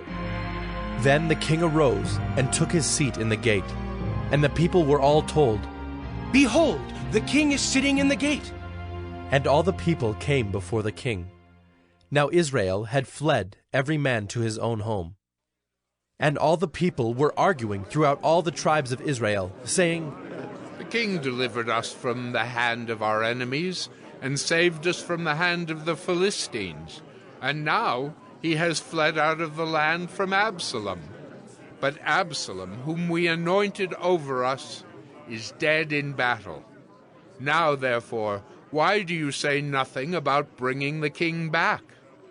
And King David sent this message to Zadok and Abiathar the priests. "Say to the elders of Judah, why should you be the last to bring the king back to his house, when the word of all Israel has come to the king? You are my brothers, you are my bone and my flesh. Why then should you be the last to bring back the king? And say to Amasa, are you not my bone and my flesh? God do so to me and more also, if you are not commander of my army from now on in place of Joab." And he swayed the heart of all the men of Judah as one man, so that they sent word to the king, "Return, both you and all your servants." So the king came back to the Jordan, and Judah came to Gilgal to meet the king and to bring the king over the Jordan. And Shimei, the son of Gera the Benjaminite from Bahurim, hurried to come down with the men of Judah to meet King David. and with him were 1,000 men from Benjamin. And Ziba, the servant of the house of Saul, with his 15 sons and his 20 servants, rushed down to the Jordan before the king, and they crossed the ford to bring over the king's household and to do his pleasure. And Shimei the son of Gera fell down before the king as he was about to cross the Jordan, and said to the king, Let not my lord hold me guilty, or remember how your servant did wrong on the day my lord the king left Jerusalem. Do not let the king take it to heart, for your servant knows that I have sinned. Therefore, behold, I have come this day, the first of all the house of Joseph, to come down to meet my lord the king. Abishai, the son of Zeruiah, answered, Shall not Shimei be put to death for this, because he cursed the Lord's anointed? But David said, What have I to do with you, you sons of Zeruiah, that you should this day be as an adversary to me? Shall anyone be put to death in Israel this day? For do I not know that I am this day king over Israel? And the king said to Shimei, You shall not die. And the king gave him his oath. And Mephibosheth, the son of Saul, came down to meet the king. He had neither taken care of his feet, nor trimmed his beard, nor washed his clothes from the day the king departed until the day he came back in safety. And when he came to Jerusalem to meet the king said to him, Why did you not go with me, Mephibosheth? He answered, My lord, O king, my servant deceived me. For your servant said to him, I will saddle a donkey for myself, that I may ride on it and go with the king. For your servant is lame. He has slandered your servant to my lord the king. But my lord the king is like the angel of God. Do, therefore, what seems good to you. For all my father's house were but men doomed to death before my lord the king, but you set your servant among those who eat at your table. What further right have I than to cry to the king? And the king said to him, Why speak any more of your affairs? I have decided. You and Ziba shall divide the land. And Mephibosheth said to the king, Oh, let him take it all, since my lord the king has come safely home. Now Barzillai the Gileadite had come down from Rogelim, and he went on with the king to the Jordan to escort him over the Jordan. Barzillai was a very aged man, 80 years old. He had provided the king with food while he stayed at Mahanaim, for he was a very wealthy man. And the king said to Barzillai, Come over with me, and I will provide for you with me in Jerusalem. But Barzillai said to the king, How many years have I still to live, that I should go up with the king to Jerusalem? I am this day 80 years old. Can I discern what is pleasant and what is not? Can your servant taste what he eats or what he drinks? Can I still listen to the voice of singing men and singing women? Why then should your servant be an added burden to my lord the king? Your servant will go a little way over the Jordan with the king. Why should the king repay me with such a reward? Please let your servant return, that I may die in my own city, near the grave of my father and my mother. But here is your servant Kimham. Let him go over with my lord the king, and do for him whatever seems good to you. And the king answered, Kimham shall go over with me, and I will do for him whatever seems good to you. And all that you desire of me I will do for you. Then all the people went over the Jordan, and the king went over. And the king kissed Barzillai and blessed him, and he returned to his own home. The king went on to Gilgal, and Kimham went on with him. All the people of Judah, and also half the people of Israel, brought the king on his way. Then all the men of Israel came to the king, and said to the king, Why have our brothers the men of Judah stolen you away, and brought the king and his household over the Jordan, and all David's men with him? All the men of Judah answered the men of Israel, Because the king is our close relative. Why then are you angry over this matter? Have we eaten at all at the king's expense? Or has he given us any gift? And the men of Israel answered the men of Judah, We have 10 shares in the king, and in David also we have more than you. Why then did you despise us? Were we not the first to speak of bringing back our king? But the words of the men of Judah were fiercer than the words of the men of Israel. 2 Samuel 20. Now there happened to be there a worthless man, whose name was Sheba, the son of Bichri, a Benjaminite. And he blew the trumpet and said, We have no portion in David, and we have no inheritance in the son of Jesse. Every man to his tents, O Israel! So all the men of Israel withdrew from David and followed Sheba, the son of Bichri. But the men of Judah followed their king steadfastly from the Jordan to Jerusalem. And David came to his house at Jerusalem. And the king took the 10 concubines whom he had left to care for the house, and put them in a house under guard, and provided for them, but did not go into them. So they were shut up until the day of their death, living as if in widowhood. Then the king said to Amasa, Call the men of Judah together to me within 3 days, and be here yourself. So Amasa went to summon Judah, but he delayed beyond the set time that had been appointed him. And David said to Abishai, Now Sheba, the son of Bichri, will do us more harm than Absalom. Take your lord's servants and pursue him, lest he get himself to fortified cities and escape from us. And there went out after him Joab's men, and the Kerethites and the Pelethites, and all the mighty men. They went out from Jerusalem to pursue Sheba, the son of Bichri.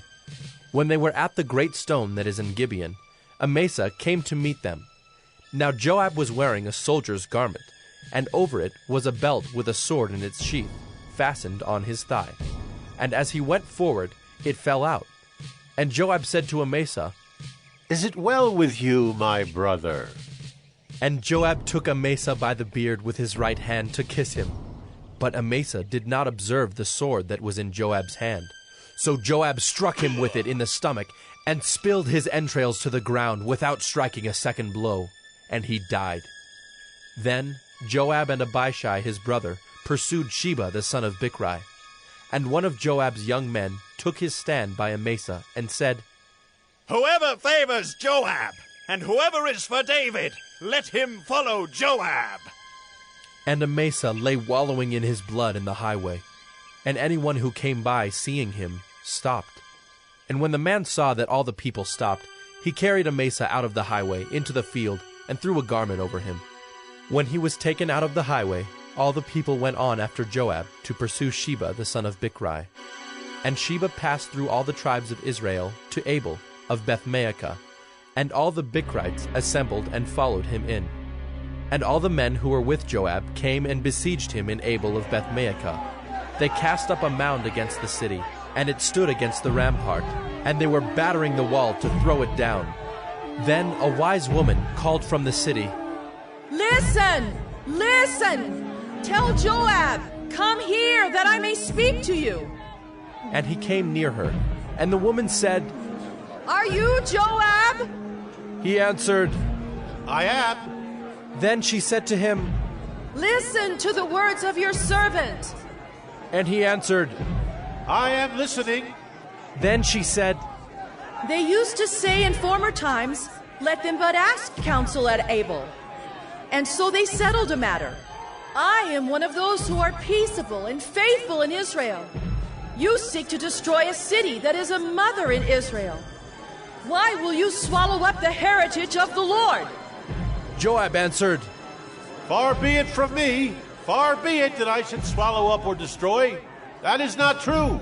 But a man of the hill country of Ephraim, called Sheba the son of Bichri, has lifted up his hand against King David. Give up him alone, and I will withdraw from the city. And the woman said to Joab, Behold, his head shall be thrown to you over the wall. Then the woman went to all the people in her wisdom, and they cut off the head of Sheba the son of Bichri, and threw it out to Joab. So he blew the trumpet, and they dispersed from the city, every man to his home. And Joab returned to Jerusalem to the king. Now Joab was in command of all the army of Israel, and Benaiah the son of Jehoiada was in command of the Kerethites and the Pelethites. and Adoram was in charge of the forced labor, and Jehoshaphat the son of Ahilud was the recorder, and Sheva was secretary, and Zadok and Abiathar were priests, and Ira the Jairite was also David's priest. 2 Samuel 21. Now there was a famine in the days of David for 3 years, year after year. And David sought the face of the Lord. And the Lord said, There is blood guilt on Saul and on his house, because he put the Gibeonites to death. So the king called the Gibeonites and spoke to them. Now the Gibeonites were not of the people of Israel, but of the remnant of the Amorites. Although the people of Israel had sworn to spare them, Saul had sought to strike them down in his zeal for the people of Israel and Judah. And David said to the Gibeonites, What shall I do for you, and how shall I make atonement, that you may bless the heritage of the Lord? The Gibeonites said to him, It is not a matter of silver or gold between us and Saul or his house. Neither is it for us to put any man to death in Israel. And he said, What do you say that I shall do for you? They said to the king, The man who consumed us and planned to destroy us, so that we should have no place in all the territory of Israel. Let 7 of his sons be given to us, so that we may hang them before the Lord at Gibeah of Saul, the chosen of the Lord. And the king said, I will give them. But the king spared Mephibosheth, the son of Saul's son, Jonathan, because of the oath of the Lord that was between them, between David and Jonathan, the son of Saul. The king took the 2 sons of Rizpah, the daughter of Aiah, whom she bore to Saul, Armoni and Mephibosheth, and the 5 sons of Merab, the daughter of Saul, whom she bore to Adriel, the son of Barzillai the Maholathite. And he gave them into the hands of the Gibeonites, and they hanged them on the mountain before the Lord, and the 7 of them perished together. They were put to death in the first days of harvest, at the beginning of barley harvest. Then Rizpah, the daughter of Aiah, took sackcloth and spread it for herself on the rock, from the beginning of harvest until rain fell upon them from the heavens. And she did not allow the birds of the air to come upon them by day, or the beasts of the field by night. When David was told what Rizpah, the daughter of Aiah, the concubine of Saul, had done, David went and took the bones of Saul and the bones of his son Jonathan from the men of Jabesh-Gilead, who had stolen them from the public square of Bethshan, where the Philistines had hanged them, on the day the Philistines killed Saul on Gilboa. And he brought up from there the bones of Saul and the bones of his son Jonathan, and they gathered the bones of those who were hanged. And they buried the bones of Saul and his son Jonathan in the land of Benjamin in Zelah, in the tomb of Kish his father. And they did all that the king commanded. And after that, God responded to the plea for the land. There was war again between the Philistines and Israel, and David went down together with his servants, and they fought against the Philistines. And David grew weary. And Ishbi-Benob, one of the descendants of the giants, whose spear weighed 300 shekels of bronze, and who was armed with a new sword, thought to kill David. But Abishai, the son of Zeruiah, came to his aid, and attacked the Philistine, and killed him. Then David's men swore to him, You shall no longer go out with us to battle, lest you quench the lamp of Israel. After this, there was again war with the Philistines at Gob. Then Sibbecai, the Hushathite, struck down Saph, who was one of the descendants of the giants.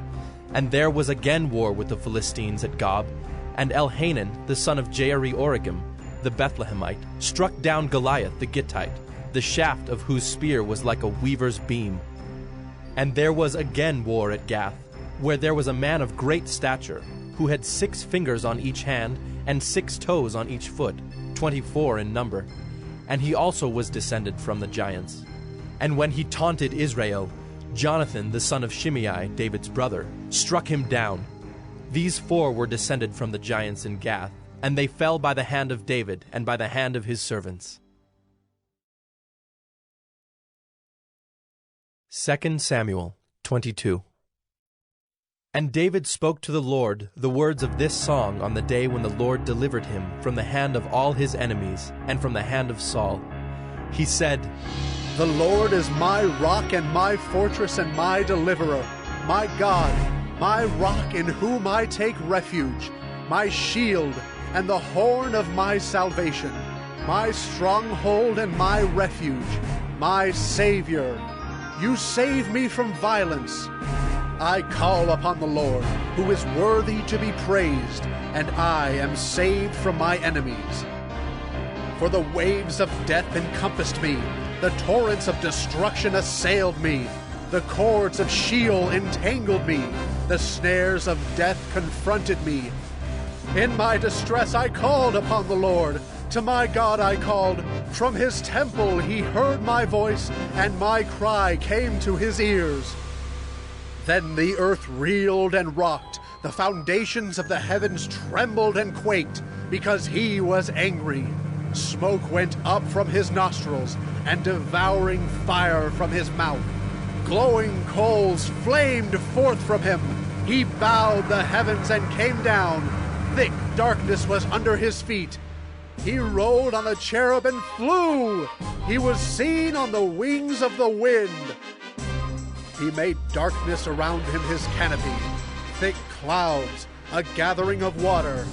Out of the brightness before him coals of fire flamed forth. The Lord thundered from heaven, and the Most High uttered his voice. And he sent out arrows and scattered them, lightning and routed them. Then the channels of the sea were seen, the foundations of the world were laid bare, at the rebuke of the Lord, at the blast of the breath of his nostrils. He sent from on high, he took me, he drew me out of many waters. He rescued me from my strong enemy, from those who hated me, for they were too mighty for me. They confronted me in the day of my calamity, but the Lord was my support. He brought me out into a broad place. He rescued me, because he delighted in me. The Lord dealt with me according to my righteousness. According to the cleanness of my hands he rewarded me. For I have kept the ways of the Lord, and have not wickedly departed from my God. For all his rules were before me, and from his statutes I did not turn aside. I was blameless before him, and I kept myself from guilt. And the Lord has rewarded me according to my righteousness, according to my cleanness in his sight. With the merciful you show yourself merciful. With the blameless man you show yourself blameless. With the purified you deal purely, and with the crooked you make yourself seem tortuous. You save a humble people, but your eyes are on the haughty to bring them down. For you are my lamp, O Lord, and my God lightens my darkness. For by you I can run against a troop, and by my God I can leap over a wall. This God, his way is perfect. The word of the Lord proves true. He is a shield for all those who take refuge in him. For who is God but the Lord? And who is a rock except our God? This God is my strong refuge, and has made my way blameless. He made my feet like the feet of a deer, and set me secure on the heights. He trains my hands for war, so that my arms can bend a bow of bronze. You have given me the shield of your salvation, and your gentleness made me great. You gave a wide place for my steps under me, and my feet did not slip. I pursued my enemies and destroyed them, and did not turn back until they were consumed. I consumed them. I thrust them through so that they did not rise. They fell under my feet. For you equipped me with strength for the battle. You made those who rise against me sink under me. You made my enemies turn their backs to me, those who hated me, and I destroyed them. They looked, but there was none to save. They cried to the Lord, but he did not answer them. I beat them fine as the dust of the earth. I crushed them and stamped them down like the mire of the streets. You delivered me from strife with my people. You kept me as the head of the nations. People whom I had not known served me. Foreigners came cringing to me. As soon as they heard of me, they obeyed me. Foreigners lost heart and came trembling out of their fortresses. The Lord lives, and blessed be my rock, and exalted be my God, the rock of my salvation, the God who gave me vengeance and brought down peoples under me, who brought me out from my enemies.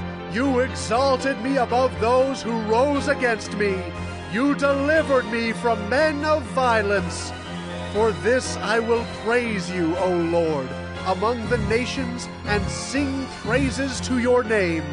Great salvation he brings to his king, and shows steadfast love to his anointed, to David and his offspring forever. 2 Samuel 23. Now these are the last words of David, the oracle of David, the son of Jesse, the oracle of the man who was raised on high, the anointed of the God of Jacob, the sweet psalmist of Israel. The Spirit of the Lord speaks by me. His word is on my tongue. The God of Israel has spoken.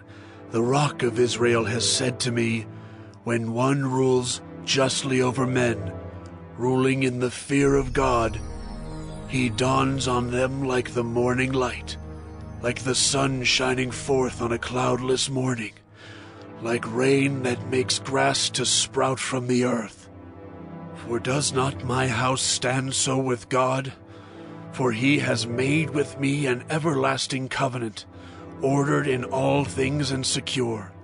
For will he not cause to prosper all my help and my desire? But worthless men are all like thorns that are thrown away, for they cannot be taken with the hand. But the man who touches them arms himself with iron and the shaft of a spear, and they are utterly consumed with fire. These are the names of the mighty men whom David had. Josheb-Basshebeth, a Tekemonite. He was chief of the three.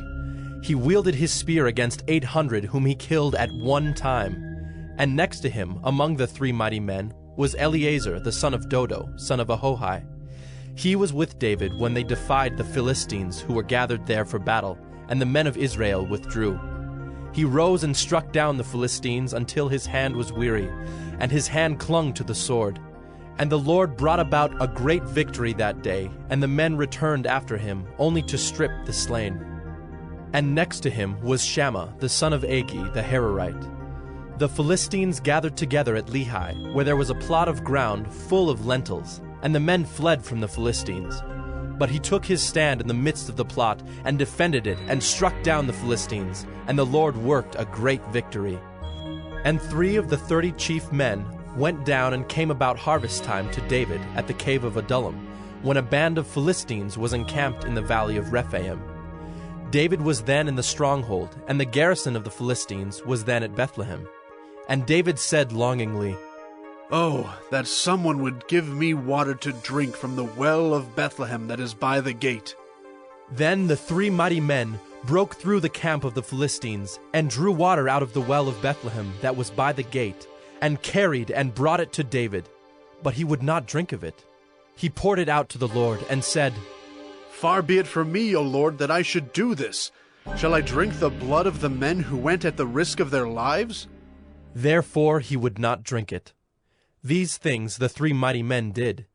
Now Abishai, the brother of Joab, the son of Zeruiah, was chief of the 30. And he wielded his spear against 300 men, and killed them, and won a name beside the 3. He was the most renowned of the 30, and became their commander, but he did not attain to the 3. And Benaiah, the son of Jehoiada, was a valiant man of Kabzeel, a doer of great deeds. He struck down 2 Ariels of Moab. He also went down and struck down a lion in a pit on a day when snow had fallen. And he struck down an Egyptian, a handsome man. The Egyptian had a spear in his hand, but Benaiah went down to him with a staff, and snatched the spear out of the Egyptian's hand, and killed him with his own spear. These things did Benaiah the son of Jehoiada, and won a name beside the 3 mighty men. He was renowned among the 30, but he did not attain to the 3. And David set him over his bodyguard. Asahel, the brother of Joab, was one of the 30.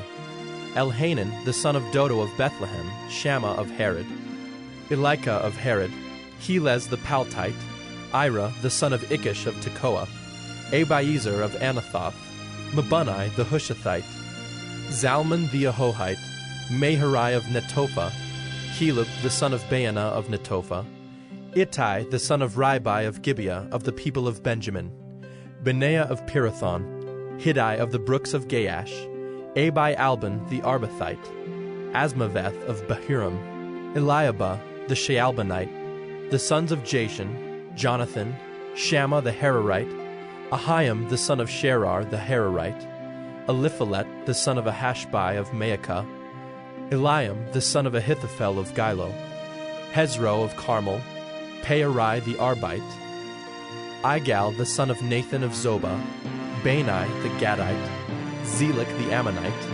Naharai of Beeroth, the armor-bearer of Joab, the son of Zeruiah, Ira the Ithrite, Gareb the Ithrite, Uriah the Hittite, 37 in all. 2 Samuel 24. Again the anger of the Lord was kindled against Israel, and he incited David against them, saying, Go, number Israel and Judah. So the king said to Joab, the commander of the army who was with him, Go through all the tribes of Israel, from Dan to Beersheba, and number the people, that I may know the number of the people.